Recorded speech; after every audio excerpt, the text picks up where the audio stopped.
কথায় আছে ধর্মের কল বাতাসে নড়ে, আর যখন নড়ে তখন সবাই শুনতে পায়। ওপরবেলার থাপ্পড় যখন যার গালে পড়ে সে বুঝতে পারে।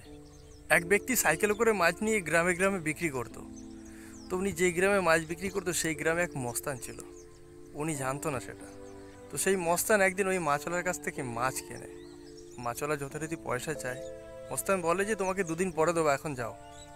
মাছওয়ালা চলে যায়, কারণ এরকম অনেকেই ধার নেয়। বাট 2 দিন পরে যখন মাছওয়ালা আসে সেই মস্তানের কাছ থেকে পয়সা চাইতে, সে মস্তান তাকে ধমকি দেয়, মারধর করে, লাথি মেরে তার সাইকেল ফেলে দেয়। মাছওয়ালা যেহেতু চিনতো না, প্রথমে বুঝতে পারেনি, বাট পরে যখন তারা এরকম ব্যবহার করলো, ও বুঝতে পেরেছে যে এরা আমার উপরে গায়ের জোর খাটাচ্ছে, এবং সে সেখান থেকে ভাঙা সাইকেলটাকে নিয়ে কাঁদতে কাঁদতে বাড়ি ফিরে আসে। পরে গ্রামের অনেক মানুষকে জানায়, কিন্তু কোনো উপকার হয় না। চুপচাপ সে চলে আসে, আর সেই গ্রামে মাছ বিক্রি করতে যায় না। যেই দিন এই ঘটনা ঘটে সেদিন রাতে মস্তান হঠাৎ করে খেয়াল করে যে তার পায়ে নখের গোড়ায় একটুখানি যন্ত্রণা বোধ হচ্ছে। হাত দিয়ে দেখে যে নখের গোড়ায় হালকা করে কেটে গেছে, সামান্য রক্ত বেরিয়েছিল, বাট কখন কেটেছে, কখন কি হয়েছে মস্তানের খেয়াল নেই।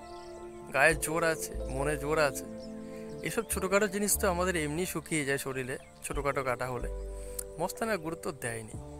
বাট 3-4 দিন পরে সেই মস্তান দেখে সেই কাটা জায়গাটায় আস্তে আস্তে ঘা হয়ে যাচ্ছে। সে তৎক্ষণাৎ হসপিটালে যায় এবং ডাক্তারকে দেখায়। ডাক্তার বলে যে আপনার আঙুল কেটে বাদ দিতে হবে। মস্তান অন্য কোনো রাস্তা খুঁজে না পেয়ে রাজি হয়ে যায়, কারণ আঙুল কেটে এখন বাদ না দিলে পরে এটা বড়সড় হতে পারে। যথারীতি আঙুল কেটে বাদ দেওয়া হয় এবং মস্তান বাড়ি ফিরে আসে। তার মধ্যে আর ভয় নেই। বাট সপ্তাহখানিক পরে দেখে যে সে ঘা কিছুতে শুকোচ্ছে না, ঘা বাড়ছে। এবার আর ওই মস্তান হসপিটালে যায়নি, এবার একজন প্রাইভেট বড় ডাক্তারকে দেখিয়েছে। সে ডাক্তার বলে আপনার পায়ের তালু থেকে কেটে ফেলতে হবে, নাহলে আপনাকে বাঁচানো যাবে না। যথারীতি মস্তান সেটাও রাজি হয়, পায়ের তালু থেকে তার কেটে দেওয়া হয়, বাড়ি ফিরে আসে। 15 দিন পর দেখে যে সে ঘা কিছুতে শুকোবার নাম নেয় না। এবার মস্তান খোঁজ খবর করে দেশের বিশাল বড় একজন ডাক্তারের কাছে গিয়ে পৌঁছায় এবং তাকে সব রিপোর্টগুলো দেখায়। ডাক্তারবাবু সব রিপোর্টগুলো দেখে বলে এরা সবাই আপনার ঠিকঠাক ট্রিটমেন্ট করেছিল, তারপর আপনার ঘা এত বাড়লো কী করে?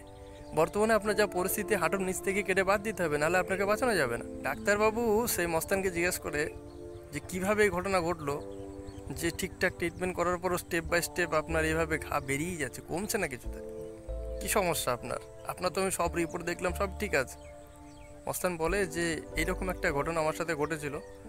ডাক্তার বলে যে তুমি সেই ব্যক্তির কাছে যাও, আমি তোমার চিকিৎসা তো করবো, তুমি সেই ব্যক্তির কাছে যাও যার সাথে তুমি অন্যায় করেছো, তার কাছে গিয়ে ক্ষমা চাও, নাহলে তোমাকে বাঁচানো মুশকিল আছে।